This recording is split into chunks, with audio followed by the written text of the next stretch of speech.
Now that we have seen legacies in action, we see a wide array of playstyles now becoming effective. We discuss the evolution of the meta from powerful punches to decks with mid-range staying power and special chaining. We also take a look at the card Separatist Landing Craft, a support vehicle that we'd love to see more from. Welcome to the Chance Cube Live. This is episode 73. What are we doing? You have been well trained. No. You don't have to carry a sword to be powerful. I won't fail you. Or do not. I'm not afraid. Please.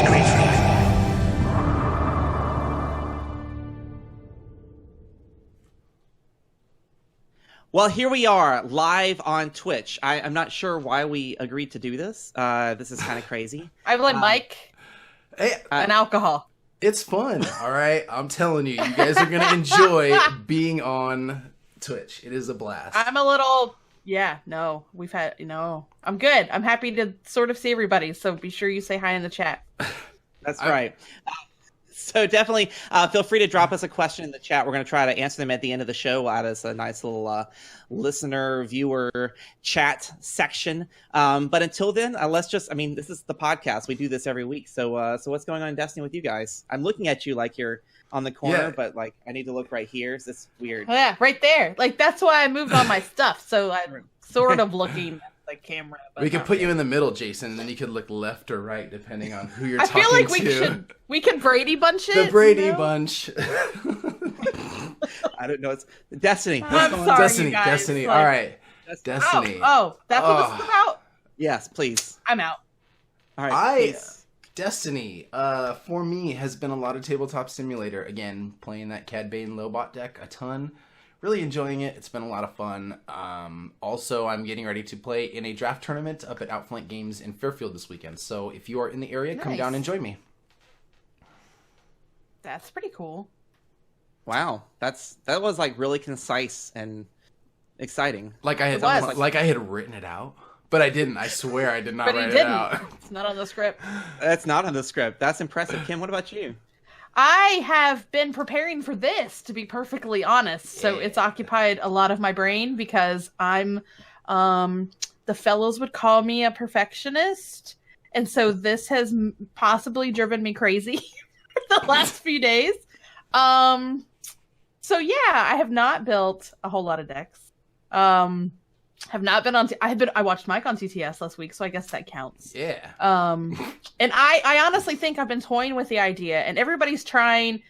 Your Lobot deck and whatever. I'm gonna go back to a classic, I think. So I don't know that I'm gonna get it built before tomorrow's weekly. Mm-hmm. So Ken will yell at me if I don't make it again on Wednesday. But I'm totally rebuilding Han Leia, like just for fun, just because it may bomb, and I don't even care because I kind of miss that deck. And I haven't made a connection with anybody in the new Legacy set. Shame on me. Maybe it's life. Maybe it's work. I don't know. I haven't been as excited about Legacies. And I think I haven't got to draft yet. We don't have any rival set that I've been able to get my hands on locally. So hopefully, after that super secret publish date that's supposed to be happening, super secret. Who knows? Yeah, right. Yeah. It's supposed to be tomorrow. It almost seems like what happens? Is there more stuff? What? I don't know. Because I think we just got some starter sets in locally again, so I'm going to try to get my hands on one of those. Okay. I saw a cool blaster on TTS stream the other night that's only in that, so I apparently don't have all the good stuff yet, and that's why I'm not excited about Legacy. No, that's fair. Maybe that's it. Yeah, it's been interesting because Rivals isn't legal for a lot of events yet, so that's really been interesting to see really what's going to come from that, because we're talking a lot about Rivals. I know, Mike, you're a huge fan of Lobot, but you can't take Lobot to any major events right now, not until they decide it's legal, which seems like it's going to be probably a few weeks off. And that seems a little backwards. I don't know. If they were both released, why do you allow one and not the other? And it's a white box, right? So it should it should go with it. I don't know. I just don't think there's a wide release of it yet, and I know some stores are getting more tripling in, but maybe March before we see enough supply where they feel like they can make it legal. Hopefully. I didn't just make that face. I didn't just. You all can see me now. I can't. eye roll here. So. No, but we finally sat down and just deck built the other day. I need to build in person that Afra Tarkin deck that I played against Mike on the stream that one time. Yeah. I still need an fun. Afra. I pulled one on the stream the other night, actually. That doesn't help her at all. It doesn't help me, Mike. And I don't even have good trade fodder. Like, so it's like somebody will go, "Hey, I'll trade you." I don't have anything anybody wants. And if I do, that's the one thing I'm probably keeping. So. Yeah, you don't want to get rid of it. No, you're not getting my Obi-Wan or my Obi-Wan's lightsaber. That's not happening. She's good. She's very intriguing, and I like her. Putting her in the in with Tarkin. Tarkin's really a star. Tarkin's a star in a lot of those indirect damage heavy decks. I built a Tarkin Jabba because the point values worked. It was pretty awful. What did you do with it? What do you mean? Did you... What Played was the Destiny? Well, that part I know. But was it...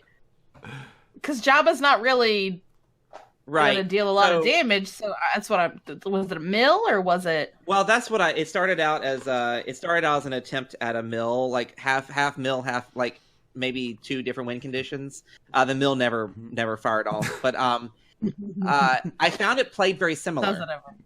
Right, no, but I found it played very similar to the Afra Tarkin deck because you still had yellow, you still had Tarkin. What Jabba afforded was a little more control. Being able to re-roll those yellow die, being able to have more discard from your opponent's hand, so it kind of locked them out of options while Tarkin was building up the indirect damage. So it was interesting. I kind of feel like the secret sauce is somewhere between those 2 decks that I built. I built Ken's Yoda Zeb deck to give it a shot. Nice. That's a fun deck.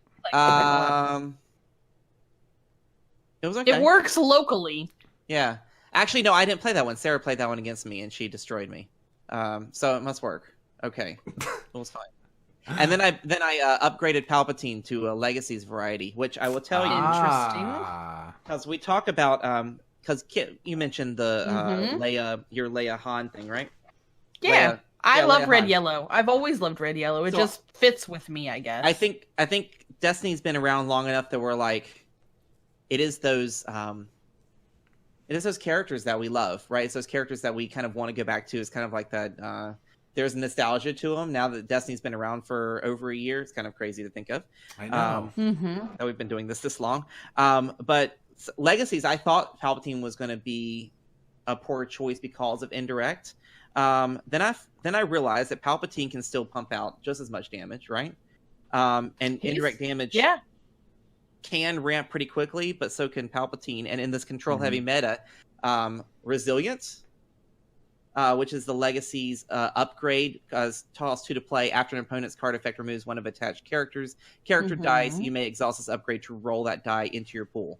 So, like, it's once per turn. Oh gosh, I forgot what that event was in the last set, but lets you roll the die back into the pool. So. There's only a couple that do that. Right. Oh, Endurance. Oh, yeah. I like that one. So having Endurance in here and then Resilience, which really can take an upgrade slot, especially if Palpatine doesn't need a whole lot of upgrades. Get a Force Lightning on him and he's good to go. So I'm pretty excited about this one. Very cool. Yeah. So Sarah, Leia was never as strong as, but it did okay when it was just Awakening. So I thought, not that there's not new cool people to try, but have we thought about going backwards and looking at other, previous character paints? I will totally build baby Vader 9s again. Yeah. With a nerf. And Sarah won't let me play the Palpatine deck anymore, so I guess I'll have to throw it up on TTS and start playing some other folks. Or maybe I can actually make it to a local event now that since my work schedule's changed. That's been very challenging to do, but... I know that. Yeah, right? Darn real life! Being an adult is 100% overrated, and I will continue to say that forever. Right. So so that's at least I got to play, and I got decks, and I think my local is starting to do a Thursday night casual, so if that's nice. There's maybe a chance I can get to that more often again. Cool. But we'll see. So that's it with Destiny. So let's go ahead and jump into the news for the week. Let me take that back, huh? You'll find what you need. That was Motorcycle Man. All right. That was. Yep. I am not as quick on the mute button as I don't, and I'm not hearing it as much. Like, whoops. It's all good. Yeah. Soundproofing. We'll be working on that next week. Whoops. Yeah, so for the news this week, of course, we had a couple of regionals. One that did not allow legacies, and one that did. Portland was the one that everyone was focused on, which is unfortunate because the Omaha, Nebraska one was won by a 4-wide hero vehicle deck. Yeah, and that deck puts out damage. I've seen that deck on TTS, and it does work.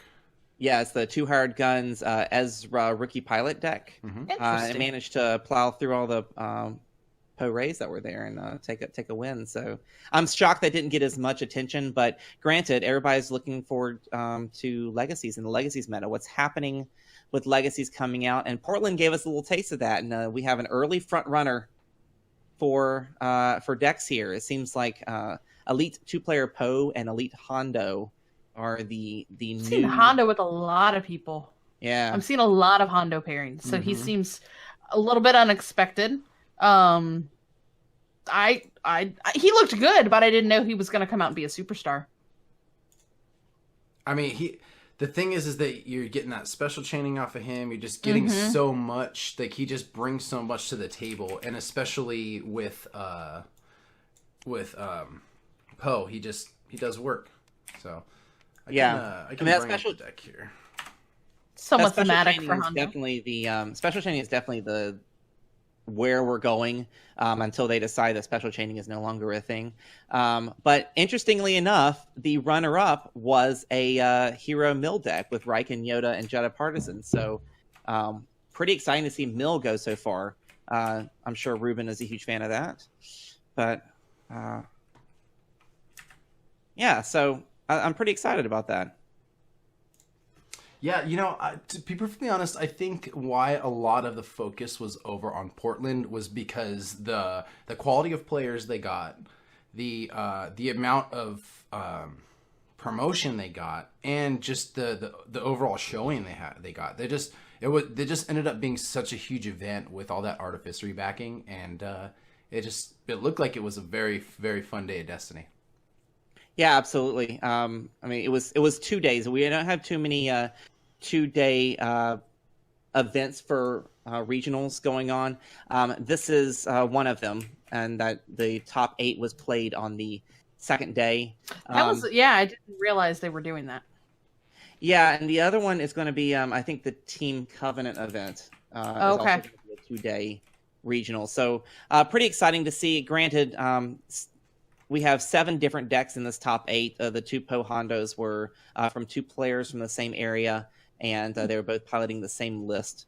So if you head over to our website under the resources, regional championship winners, we've got links to at least to 6 of those decks, which have been published over at SW Destiny DB. Nice. Mostly heroes. Seems like heroes taking a big swing. It's a big change. Upturn. Yeah, and it's all the special chaining, and that's really with Poe, with Alia, and with Yoda. Having the ability to focus die with the specials and then being able to resolve more specials, it's really causing quite a stir in the way the game is being played. So we'll see if that gets changed. I don't know if it's being abused yet. I think it'll take a few more weeks to determine whether or not that's going to be the case. Because I'm wondering, is Poe Hondo going to be as strong if you can't chain some specials with Poe? Right. It's hard to tell. I was just... Go ahead, Mike.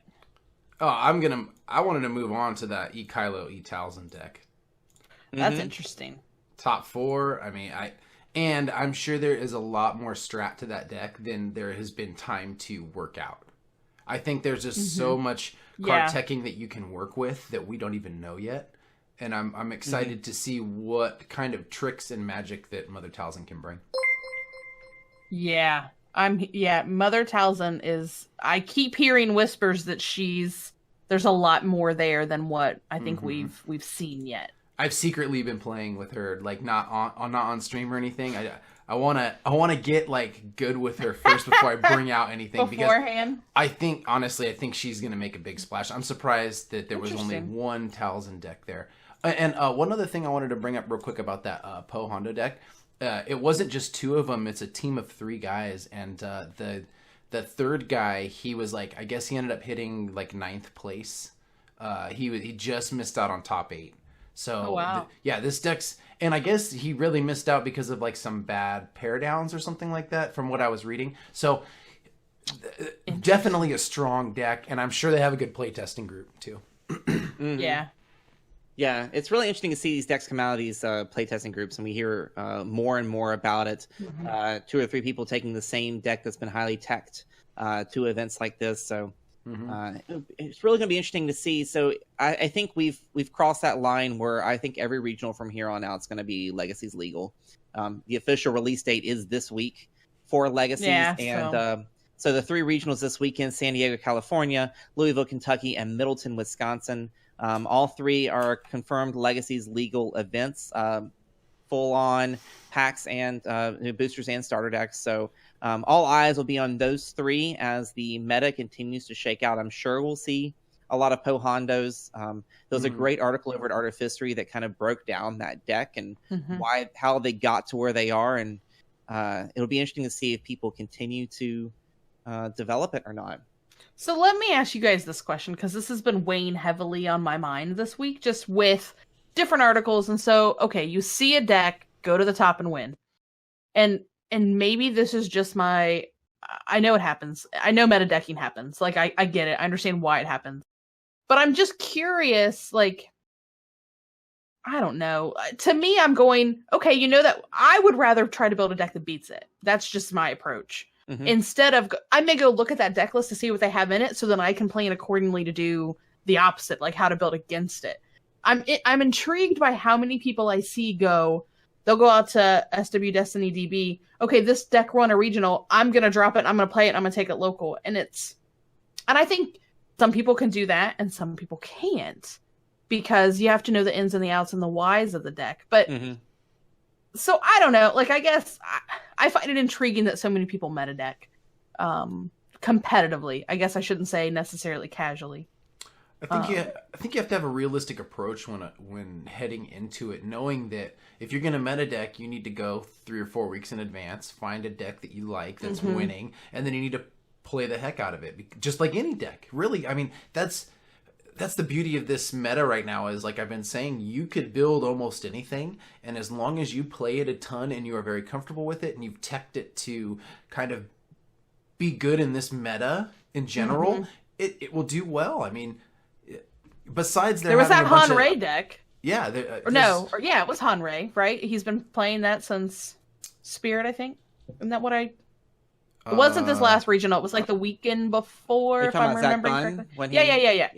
Yeah. It was. It was not a Legacies legal event, but yeah, he took a. Oh yeah, it was. It was a Legacies legal event. I think it was. It was Dallas. It didn't win, but it did well. Forward. Yeah. Yeah, and he's been playing. So to that point, he's been playing that character pairing since Worlds. That's what he took to Worlds, and I guess I'm just intrigued at Worlds too. That's amazing. I guess I'm just intrigued by the whole concept of, I'm gonna go copy that deck and I'm gonna play the heck out of it, and I don't know. Maybe that's just me. I take the opposite approach of, that deck won, what can I build that'll beat it? Well, also, I mean, if you want to win, why wouldn't you play what's proven to win? I mean, that's very true, and I think that's what a lot of the mindset is behind it, right? Yeah, it's already proven, but I still, to your point, you have to play it some, because now there are players that you could hand a deck to, and they're just that skilled that they could sit down and do really well after a very short amount of time. But I think overall, you have to understand, what am I trying to get? Like, what do I want in my opening hand? What's the whys of this deck? Why is this card in here for it? Right. Let's take a little nerd alert here. And what if I gave you a D&D character, and I built the D&D character, I made the backstory, I know why this character does what it does, and I gave it to you and played it and didn't give you any history about it, and you never played one single game with it. You wouldn't know how to do it. You wouldn't know how to play that character. Sure, you know how to play D&D, you know how to roll up and stuff, but you don't really know how to play that character. So I think it's just that's fair. It's an analogy. Just, you need to put the time into anything you want to be good at. Like, you could be you want to be the best runner in the world, you can't just go buy Nikes and a pair of short shorts and beat Kipchoge. You know, it's just not going to happen. So, I don't know what that means, but I'm with you. Well, to Harley Z2K's point, that's what I was going to say. Yeah, you're going to get right there. I mean, not everybody's. Some people would come to the same decks at the same conclusion at the same time, and that's happened. I thought I was a genius when I came up with Baby Vader 9s, and then I went, well, crap. So did half the country. So yeah, that's kind of how I feel about Afro. Brief moment, I was like, yeah, and then whoops. So yeah, I totally feel your pain on that, Harley. You're right. And so that's very true. I had the same idea last week. Be kind to your fellow deck builder, right? It may not be net decking. I love that you're Chewbacca koozie. You guys like that? I dig it. Oh man, I'm a little jealous. Anyway, if you're really nice, I might send you one, Jason. Hey, what? All right. I'm always really nice to you, Kim. He's going to be extra nice now. Mike, you want one too? Yes, please. I'll take one. Okay. But before we move on, just want to shout out to our new friends over at Inked Gaming. Of course, everybody's familiar with Inked Gaming, custom playmats and sleeves and all that stuff. We're able to offer you a promo code. So if you go to if you type in ChanceCube12 when you check out, you'll get 12% off your order of whatever. Ooh. 12% off Inked Gaming. I have a couple of mats from Inked Gaming, and they are quite nice. ChanceCube12. So check that out. Anyways, let's jump into our card tech for the week. All right. Hello, what have we here? So we're going to take a look at Separatist Landing Craft, a super fun card that I threw into a deck and really wanted to play. Haven't been able to fire it off yet, but Separatist Landing Craft, you can see it on the screen there if you're watching at home on Twitch. It's a 2 resource cost support vehicle. Has a die side of 1 shield, 2 shields, 1 resource, a special, and a blank. Special reads: spend 2 resources to add a battle droid to your team. Discard this support from play. I'm really surprised we haven't seen a lot more of this, because that's an instant 6 health on your side of the field. I feel like there's a way to use this that's not a 5Y battle droid deck. I mean, I just want to put it in any red deck and throw a battle droid on the table just for the heck of it. I think Tolkien can make some good use out of this guy. I'm wondering if there's a shortage of battle droids, quite honestly. I keep hearing people asking for them, wanting them. I didn't get any. Actually, I don't know if you probably got some, Jason, because you bought the whole store. But but locally, I don't know if anybody found. I don't know. There's not a lot of battle droids in Ohio, apparently. That's funny. Yeah, that is weird. I mean, I do have to say, our method for collecting the set is 4 of every card, right? Because that or way the me whole and my wife store. wouldn't have to share, or whatever. I only bought 2 cases. Okay, he bought he had Did you 30 hear that? Yeah, that's not 2 boxes, I bought people. 2 boxes. That's not 2 boxes. That's 2 cases. It's 8 That's boxes. 2 big boxes. 8 boxes per case. 6. Oh. Calm down.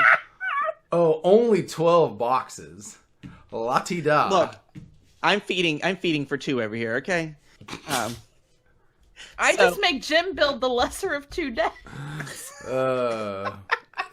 I'm waiting to see if he comes and opens the door on me. But no ancient lightsabers for you, Jim. Sorry. No force speeds for you. Man. Sorry. We have 2. That's whatever. So it's are you gonna play blasters or sticks? Because you can't do both. Anyways, back to the card. But you may be right though, because that's one rare I'm going to have. Jason to has all the battle droids. I do not. I actually don't have that many extras. It's funny. Out of all the rares, that's one I maybe have 5 copies. I'm total. telling you, and all I wanted was to be able to go Roger. That's all I wanted to do. And Roger. I want to play Afro Tarkin and then throw down a Separatist Landing Craft, and it is a great card. Okay, so I just want to. I want a special chain into it, but I can't because it's a villain card. On Afro Tarkin, Deso played me with this deck, and it is annoying. She kept bringing out that Separatist Landing Craft just over and over, and I had to keep beating battle droids. Luckily, I got over the top of her quick enough to where I was able to beat down the droids and stuff. But this thing kept coming out, and it was a very irritating. I was almost having to claim ahead of her so she couldn't pull it out of her discard pile, and I was having to sacrifice claiming. Yeah, she's using Junkyard, right? Yeah, Starship Graveyard. Yeah, Starship Graveyard. Yeah, Gotcha. Starship Graveyard. Yeah. So it was very irritating, and ever since I played her, I have tried to incorporate this deck in everything I can because this card in every deck I can because it does work, especially when you just it's a focus it decent up. die anyway. Yeah, I feel like it's a great die anyway. I wish that was 2 resources though. 1 resource, 2 resource, as opposed just like the shields, 1 shield, 2 shield. Other than that, it's a great die still.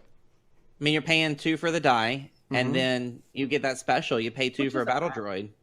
Yeah, and then that's an instant 6 health. And I know the battle droid die is not great, but I mean, it's half of it damage. It's still something that somebody has to go through to win. I mean, it's still, now you play Matt Kusino's deck and rolling 6 damage. He's like, achoo! And there's 6 damage on the table. He's like, that's a bad roll.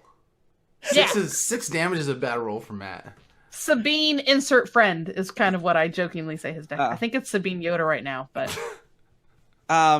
so the chat's still making fun of my 2 cases. Yeah, I'm enjoying this a lot. The two cases equal commons wallpaper. Dizzo, it said that you can pay for the common cards on your bed and swim around in them. I love too. Anyway, Separatist Landing Craft. I love the chat. Keep the chat coming. Yeah, keep it coming. I think focus, people. Focus. Have you not done one of these with us before? Right. The only reason people don't know about the rest of this is because we edited it out. True story. This is smooth. Yeah, no, but I want to try to play more of this card. I want to. I actually did get a couple of these. Like, so in my 2 boxes of Legacies, I did get, I think, at least a couple of these. Nice. So that may be one. I think it's worth putting in, even without the battle droids. I mean, until I can find some. But the shields and the resources are pretty great, and we all know I struggle with resource monies. Very good. All right, well, before we jump into our giveaway question for the week, just a reminder on the chat, if you want to ask a question, we will answer them at the end of the show. There is a question that I think we have to go back to that I saw from Wooderman earlier. So. I've already got it. Good job, you. I am a ninja. It's in there. All right, let's head over to the news. Look, I ain't in this for your revolution, and I'm not in it for you, princess. I expect to be well paid. I'm in it for the money. Han's in it for the money. Yeah. He's always in it for the money. So last week, over on our Facebook page, we asked you what card from Rivals has been your favorite in draft play, or what card are you most excited about in Rivals? So we had lots of great feedback on that. I haven't got to play Rivals, so I don't have a favorite yet. What about you guys? I didn't hear what your guys's, that's what we say in Ohio. I don't know what your favorite cards are from Rivals. Use guys. I thought we talked about it. I said Lobot. Use guys. Lobot, and then I changed it. Yeah, we did. And then I had a second. I said targeting computer. Yeah. I said it's not in Rivals. That little hidden blaster, but that's not in Rivals, is it? On with what you guys said on Facebook. Not sure. So Dana said Ketsu. So I thought that's great. I think I saw that several times. Bernetta had said Hidden Motive. It's fantastic for removal and control. And Ray had said Crafted Lightsaber because he mostly overwrites weapons. I bet he was sad to see 9s go by the wayside. Oh, I'm not. The chat is still going. It is fantastic. So the winner this week is Jake Frederick. So congrats to you, Jake. Hey, and Jake. he had said Sith Temple. Discarding to reroll can more easily lead to death by mill in the slow, grindy draft format. Why not ditch a blank to deal a damage? I totally agree. So, yeah, there was a lot of great answers over on Facebook. So, congrats to you, Jake, for winning. Absolutely. So, shoot us a message on our Facebook page and with your name and address, and we'll... And he's getting a couple of rares, 3 rares? 3 rares for my extra collection, which everybody knows that I have plenty of them. Yes, still have plenty of them. Haven't sold them off yet. Because why, chat? Why? Because he can. You have fiber cereal now, Jason. Hey, I'm trading like 17 cards for a Yoda, so hey, it's worth it. Get my one last Yoda. I still don't have a Yoda, so I'll borrow some of your extras. Anyways, for everyone else, it's another week, another question. We're going to keep up with these giveaways over on our Facebook page every week, as we have been. This week's going to be a doozy in recognition of us being live for the first time and celebrating our new friendship with Ink Gaming. So we're going to ask this week, as we reflect on the ever-changing meta, what was your... What happened? The chat. Oh, my new favorite thing are all of you in the chat. Jason will send you 5,000 copies of Scruffy Nerf Herder if you win. Jake, can I read the question now? Yes, you can. Yes, sorry. I'm sorry. Oh, Lord have mercy. Welcome to what this is normally like, you guys. As we reflect on the ever-changing meta, what was your favorite character pairing in the past meta, or in a past meta? Ooh, I know, and this week we are giving away an Inked Gaming Blueprint Destiny playmat. So if you haven't seen those are pretty cool looking. Sharp. It's a really nice. Yeah, so we'll be giving one of those away to one lucky winner. So that question should have dropped by now. You can head over to Facebook, answer that. And to answer any time during the week, we'll pull out a winner from Kim's AT-AT next week. I know, next week, you guys, AT-AT, we're going to pull the winner out of that. That's awesome. That's super exciting. So let's jump on into our discussion after a word from our sponsor. Want to get notifications when your favorite game is released, goes on sale, or changes price? This is a great feature you can find over at Miniature Market. They have an extensive selection of games, game supplies, and of course, Star Wars Destiny. With any item, you can get notifications when the item is in stock, drops in price, and much, much more. And of course, you can purchase singles, booster packs, and booster boxes, all from the comfort of your computer or mobile device. Their rewards program gives points to repeat customers to use towards discounts on future purchases. Miniature Market also has an extensive buyback program and will even increase the value of your cards by up to 30% if you choose to receive store credit. And don't forget free shipping on orders over $99. Miniature Market, a proud sponsor of the Chance Cube. All right. We are back. So for our main topic of the show this week, we're going to talk a little bit about the rise of the meta, how it's changed over the year and a half. Because we talked a lot about the decks that we love, right? And the decks that we'd love to go back to. But let's first talk about kind of where the meta is right now. I mean, we've gone from the Django Veer's crazy action cheating, high damage destruction, to how many times can I put a weapon on 9s in one turn?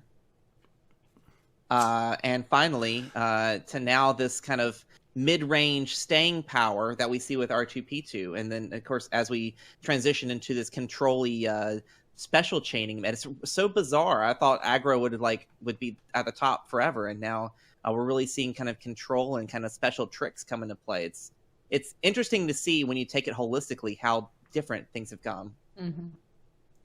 But it's a sign of a very quality meta. There's so much to offer for every single player. Like, we got something for Ruben. He's a mill guy. We got his decks. We got Matt. We got the aggro decks. We got Kim. We got any theme deck you could ever want to play. Like, there's something for everybody here, and everybody can win.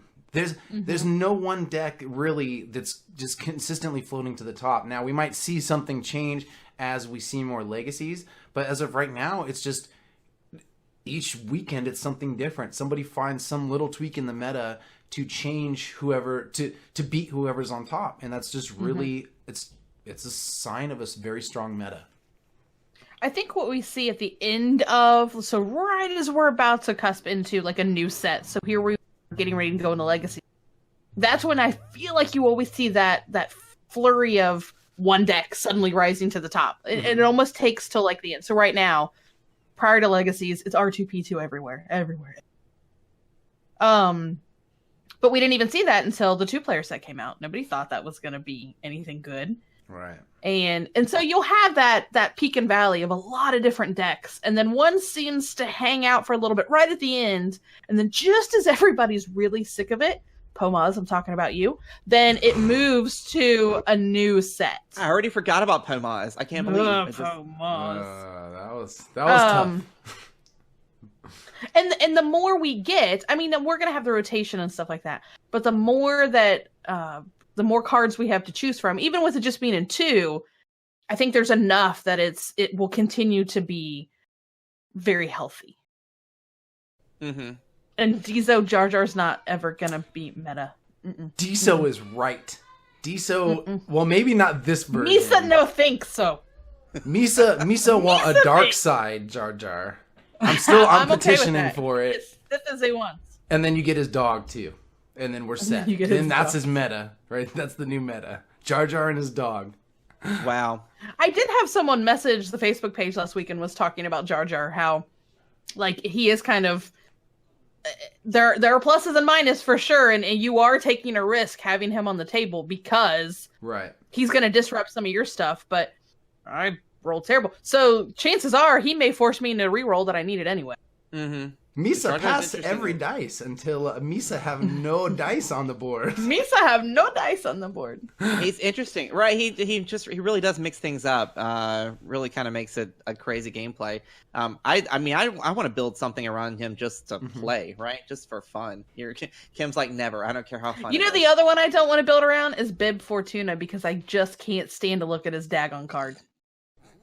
I mean, I couldn't stand to look at Unkar, but he ended up being one of my favorite decks to play. I guess I need a good alternate art to get past it, but... Yeah. Hey, look, Kim, your new deck, EK2 E Jar Jar. No, not K2! Don't hurt my pet. Don't. That's what's missing from my shelf back here. I don't have any K2 goodies yet. Oh man. Get some up there. But, so, I mean, how do you guys feel about... not trying to build a deck that's just pumping out so much damage that everybody's trying to really balance out the control, the control of not only your dice but your opponents, trying to make things more consistent. And what we saw with R2P2 is the ping damage, right? The damage that comes constantly every turn, while using shields to kind of keep things alive. Now that shields mean something again. I've always been a player that when I built my decks, I was like a minimum 18 to 20 control cards, and then 10 or less upgrades, and then some supports that are again giving me support for mitigation or reroll or something like that. So I like now that there's definitely more options.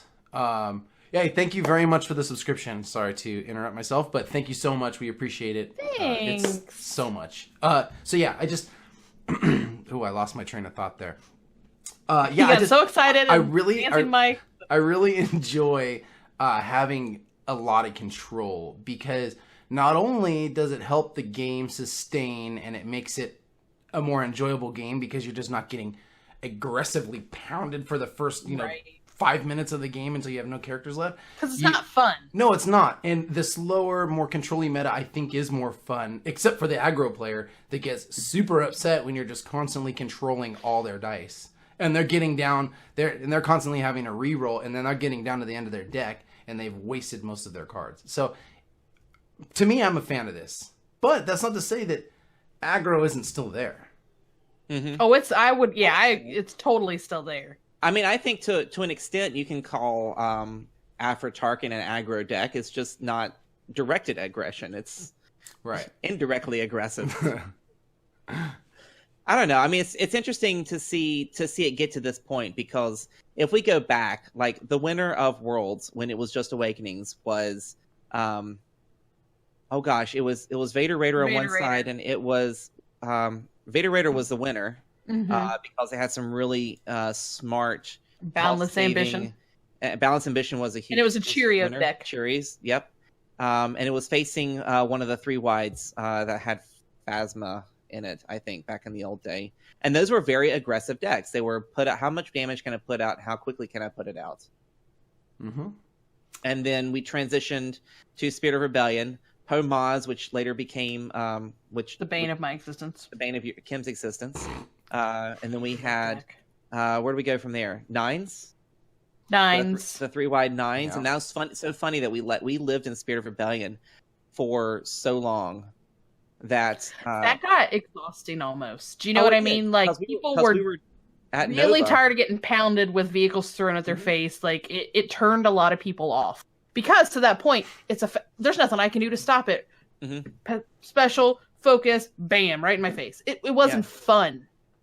Do you feel like the special chaining currently is kind of back to where that was? I don't know that I think it's as bad. I mean, if you roll in Maz, you focus to a special and throw down a Falcon for 4 damage, right? 4 damage, 5 damage, whatever it was.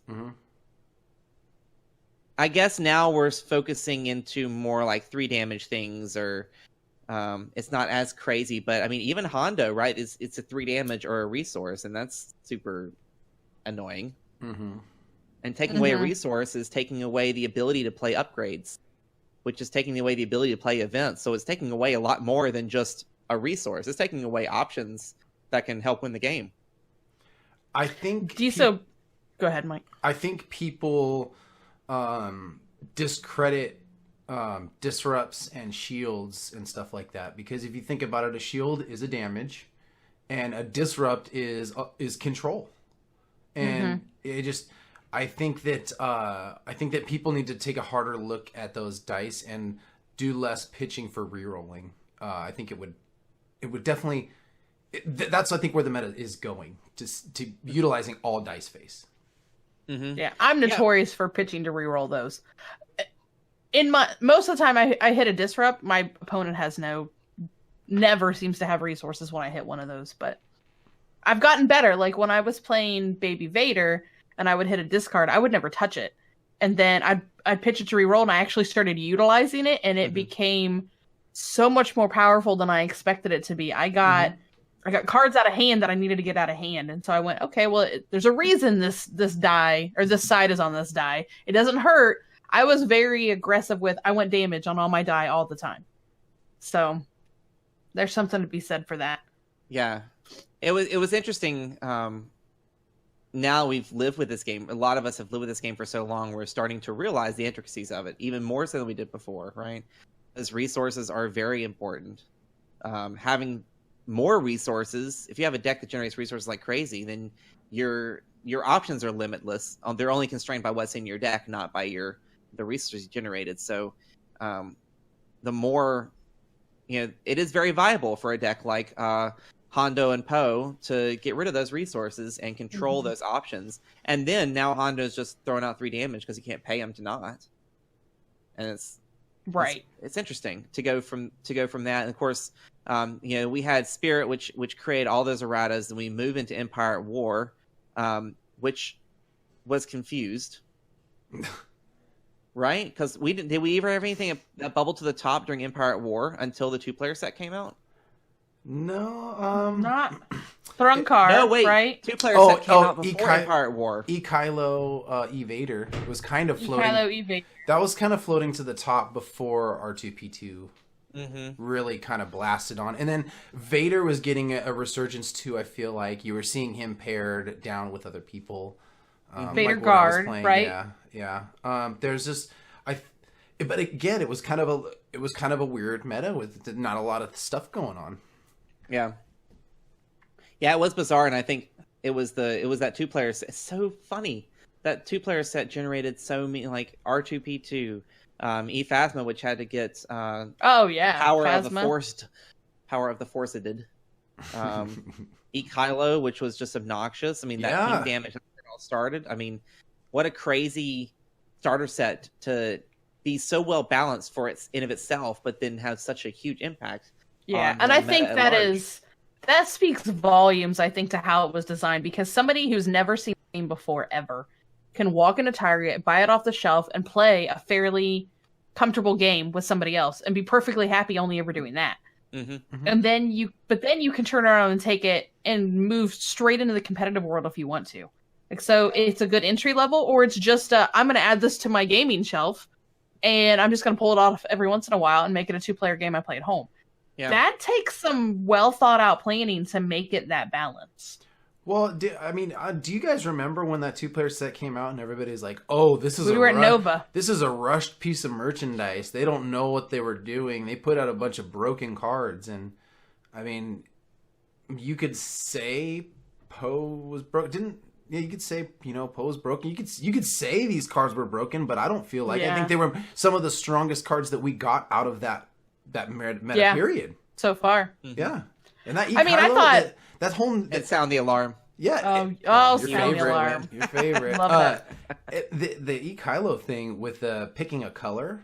I mean, that was something completely innovative and new, and it brought so much more to the game and kind of opened doors to see like what we're gonna get next. And I think that kind of led into this like Talzin suite of cards and stuff like that. It's just really cool.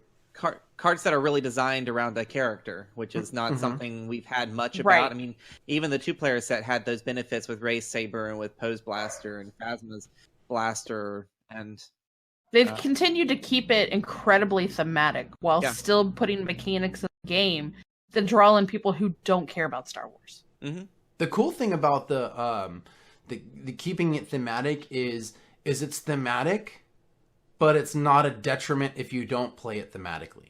Right. You get a little boost if you play it thematically, but if you don't, it's fine. You're still going to get a badass blaster, or you're still going to get a cool saber or something, but it's not going to give you exactly what you would have got off Rey or Poe or whatever. Right. Yeah.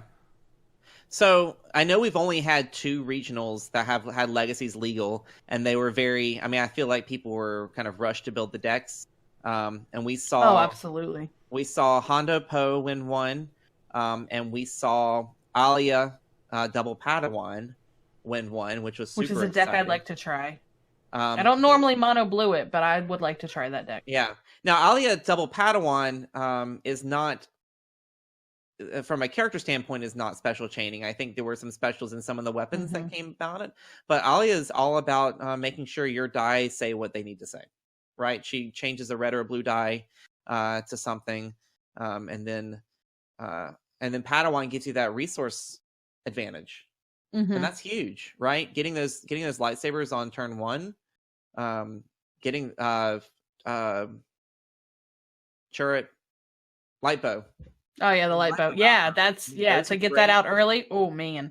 I mean, and that's what that deck was built around. And the Padawans don't have any sort of guardian ability, but it's just extra health on the table. I think that was a really clever deck, and it was well thought out, and it ended up winning that event. I don't know if we'll see more. Hondo Poe was at that event. It wasn't as finely tuned, I think, as the one we saw in Portland, but it is interesting that the common thread that we see here is we see characters that have the ability to control dice to bring the consistency. And we've always talked about a good deck build has a lot of consistency.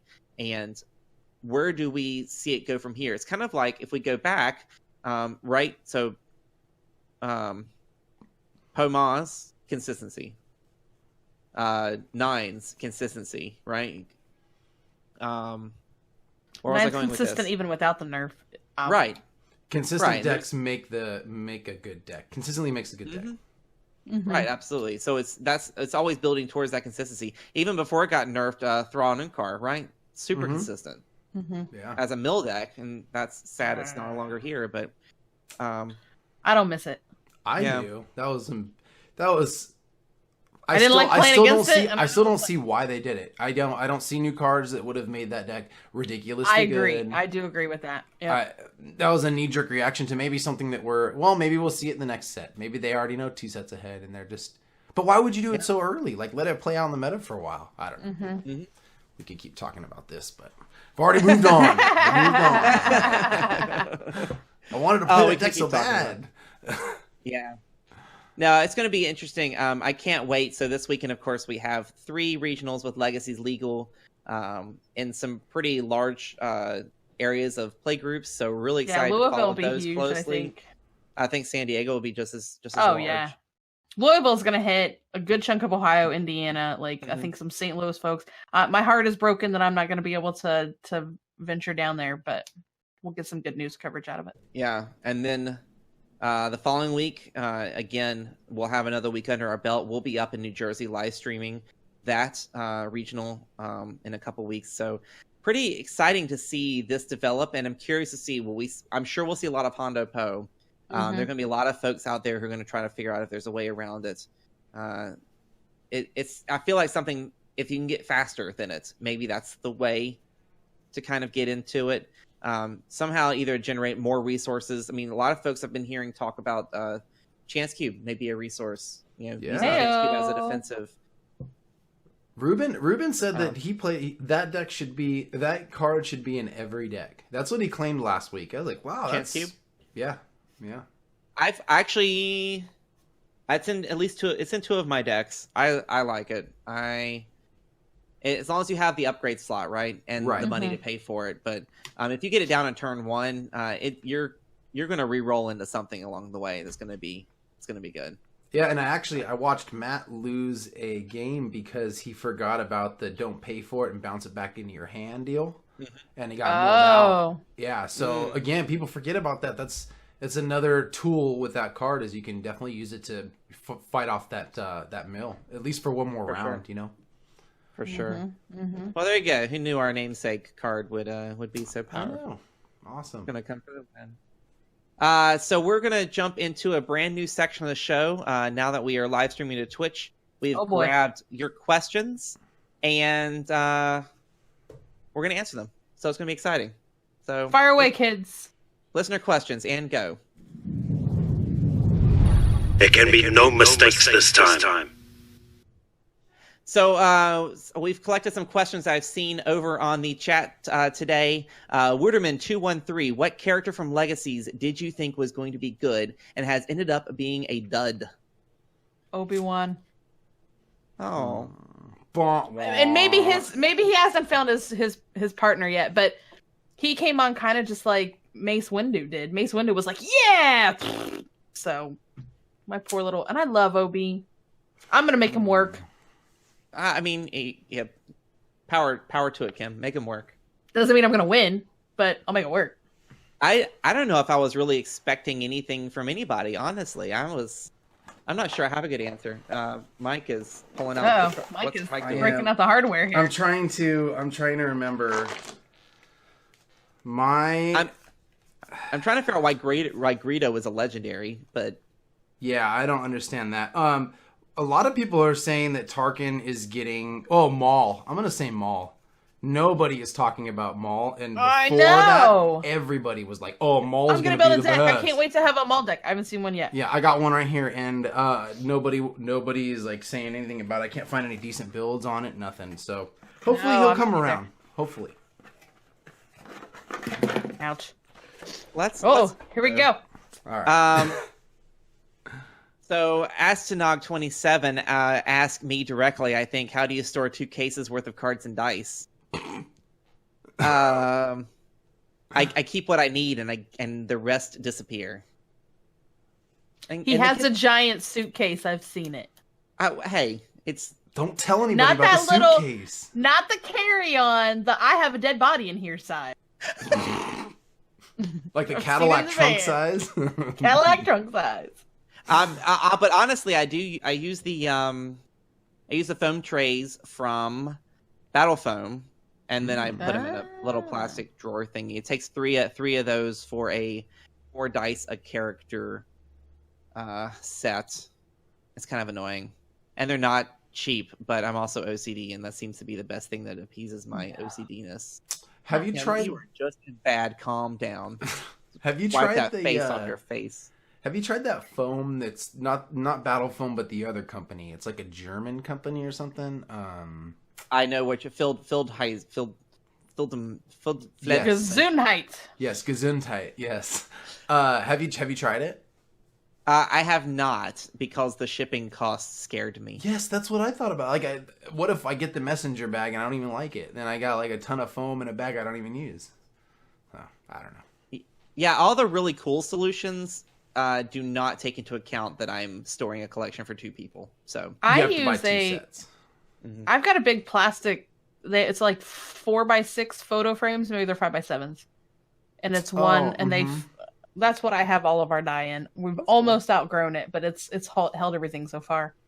I am using. I did an article back when I only wrote for the Chance Cube. I wrote an article about DIY storage, and it's basically those. Those Milwaukee What? I'll just grab it. Hold. You used to write for us.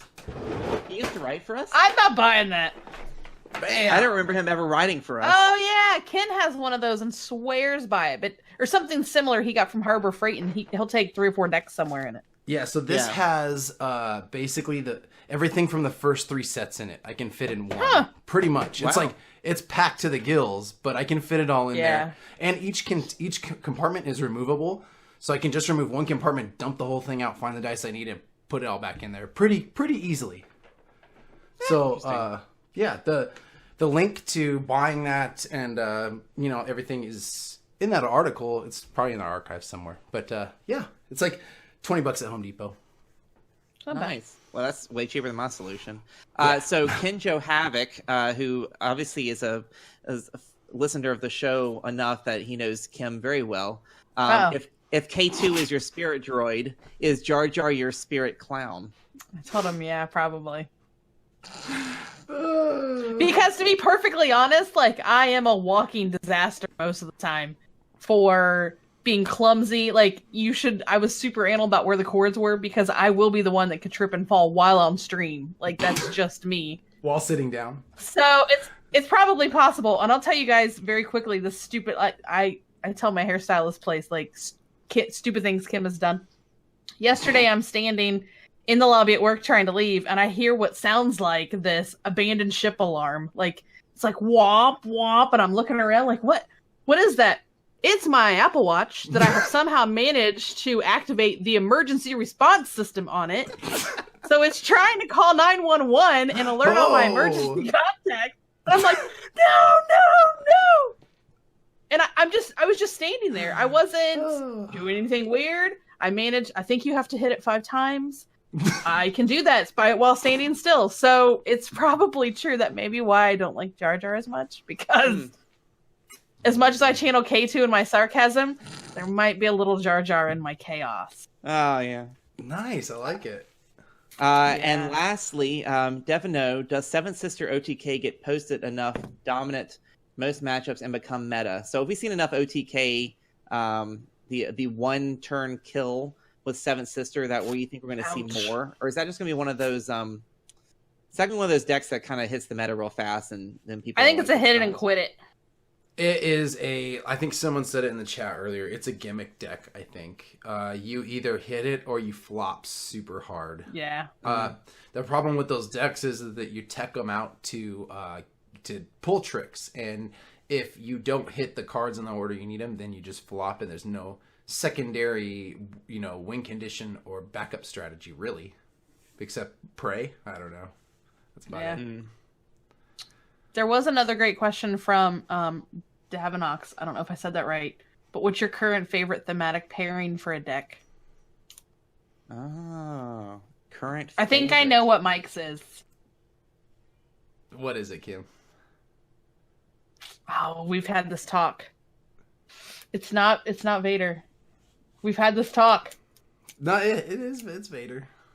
No. Vader Afra. You told me somebody else. Vader Afra. Yeah. Okay. Yeah. I'm still sticking with my Han Leia. That was the very first deck I ever played, so it's super nostalgic for me. Uh-huh. And Jason likes Palpatine. I do like Palpatine. I mean, that's not really a theme deck because it's not a pairing of characters, but it is pretty thematic deck to play. Palpatine and himself, which seems pretty true. And now you could marry yourself in the Empire, Palpatine would have done it. And now I have a plot card. Whoa! See, now I can start with another card. There's a plot. Ooh, yes, plot cards are awesome. Stolen Intel, which gives me another card. I like it. I don't know. There's another option, but that one I like better. New Han. No, old Han. New Han or old Han? The old version of Han that is not old, but attractive Harrison Ford. Is that fair? Indiana Jones. I could care Harrison less. Ford? Oh, Indiana Jones, Harrison Ford. I could care less about this new Han card.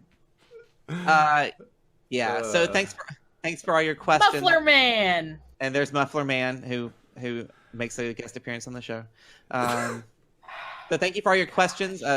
be sure, of course, to That ask was us fun, questions. you guys. Yeah, I and liked it. we'll keep adding this section to our show because it's super fun to do that. Yeah. So, as we always do, let's super fun to do that. Yeah. So, as we always do, let's back up and talk a little Star Wars. The Jedi! What do you know? Kim, you got something What? here. I don't know if Mike can bring up the link, but so I love Nerdist. Nerdist gives me the best stuff sometimes. It's Star Wars meets Transformers, and you if we can't, you can totally Google it. But it takes a Millennium Falcon, turns it into a Transformer that you can transform into Han or Chewie. It has both options. It's like a legit thing, or it's like a... It's a legit thing. Like, I didn't make it up or anything. It's a legit... Here's my ink pen. I don't know why I'm messing with it. Hang on. It was cool as heck. I did not get the price on it. I'm pulling it up right now to be up in 2 seconds. I can't remember if there was a price point listed or not. But it totally can smash two of your favorite things from your childhood together. All right, so it is now on screen. Uh-oh. I'm excited about this. So is there like a video that goes along with it? It's like a Gundam. Whoa. It is. That's impressive. It's right? really cool. Yeah, I like it. I don't see a video. Oh, I didn't see video on it. Was there? I kind of read through it and then immediately saved the link like this. Yeah, Diso just dropped the link in the chat, so you guys. Thank you, Diso. Yeah, you can scroll down to get to the video. It's towards the. That might not even. No, there's no video for it. But then abort! Don't left. No, there is more pictures though. The video's for something else, for episode something. I don't know. It's not. Interesting. It's not what we're looking for. These aren't the droids you're looking for. This is not the droids you're looking for. But Very this cool. thing is cool, man. I like it. Isn't it? I kind of want one for my shelf. It looks like the Gundam is like a Chewie almost underneath all the Well, Millennium Falcon. So you can flip it. Yeah, you can make it be Chewie or Han. Oh, okay. I see. Ah, there's the Han side. I see. I had to look real close at first, like where. Oh yeah, okay. That's why I forgot the price point. So it's $135. $135. Wow. I wonder how not big gonna it let is. me Does it put say $135 on my shelf. It doesn't say a size though. About yay big. It's this big. Bigger than a bread box. Smaller than a. Okay. But yeah, so that was one of my internet findings. Is that not the like? It's like that other Falcon I want, the $600. Like all the toys that I'll buy board games instead. That is really cool. I kind of want one. Isn't it cool? It's a little pricey, but I think I could swing it. I think I'll make it work. So Matthew Scott wants to know where the Transformer Porg and Transformer Chewie. That would be. Oh, I find that funnier than Jason does. That'd be awesome if it was like a little I've seen I'm some okay. great. I mean, I've obviously, I like Porgs. Yeah. There's been some great Chewie eating Porg humor out there that I have thoroughly enjoyed. On a rotisserie. Oh, Yes, it's been fantastic. Maybe I should send that to Jason with his koozie. Yeah. No, thank you, Mike. What you got? So for me, this is Star Wars related, but it's not going to start Star Wars related. I got these really cool controllers this weekend. We got some of those this week too. So they're USB. Are they the Yep. are they the 8-bit do ones? Anyways, they're USB. I don't know. And I downloaded every single Star Wars NES, Super NES, Nintendo 64, That's and awesome. everything else on Hang Steam on. this weekend. So Where's my? Oh, it's over there. eventually, I will be streaming all gameplay of all these games. I don't know if it'll be here or it'll be like on a sister site or something, but you guys will get to see that because I know a lot of people don't like to play through these old games, but they like to watch the gameplay and get the story. So I want to do that. I want to show people these stories and show them gameplay, and then hopefully eventually I'll speedrun them once I get through them. Oh, that'd be cool. Yeah. I just moved. Nerd alert! Nerd alert! So I still have a classic Nintendo that you don't have to blow your lungs out of to actually get a cartridge to play in. Why not? but I relocated, like, so the tube TV that it was hooked up to was downstairs and gonna out the door, which means I can't duck hunt officially on it anymore. But I need to find some of those games for that. But yeah, Jim just got a Raspberry Pi, so I'm going to have to make sure. I like the classic Nintendo controller better than the NES one.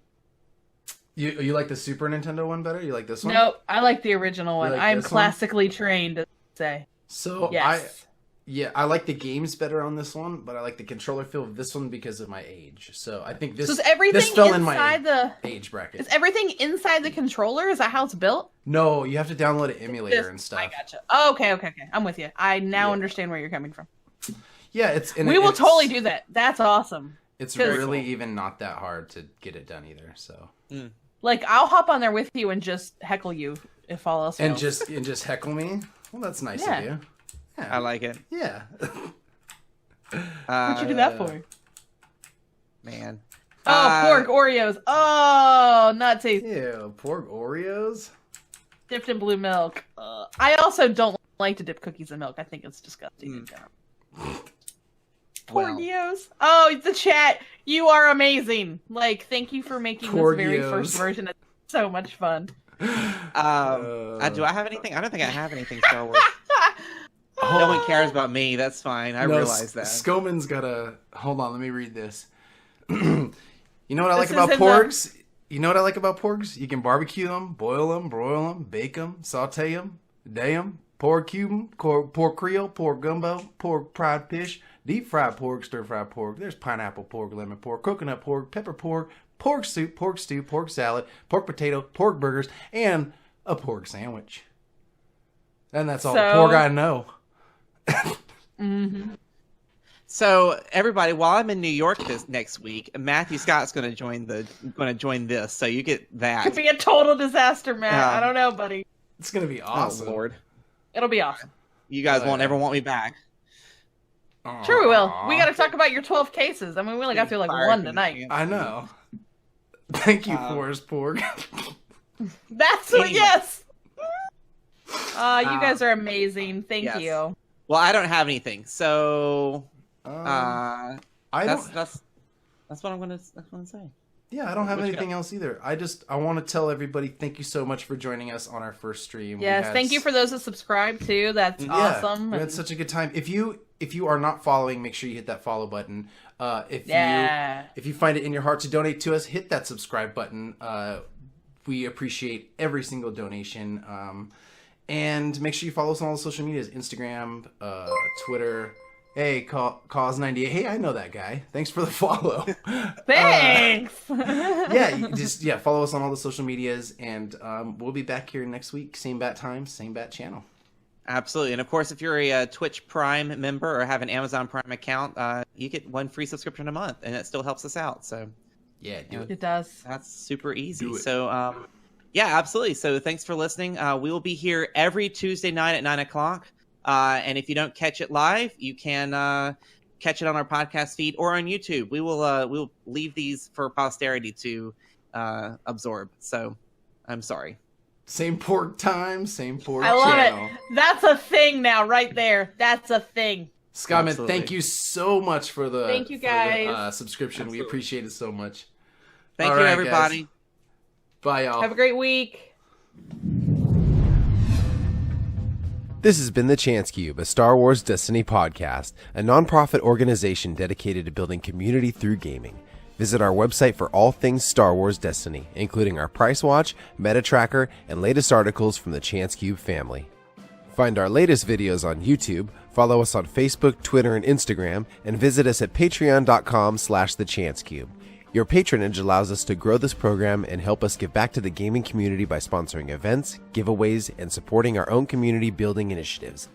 This is Mike Hill, the voice of the Chance Cube. Thanks for listening.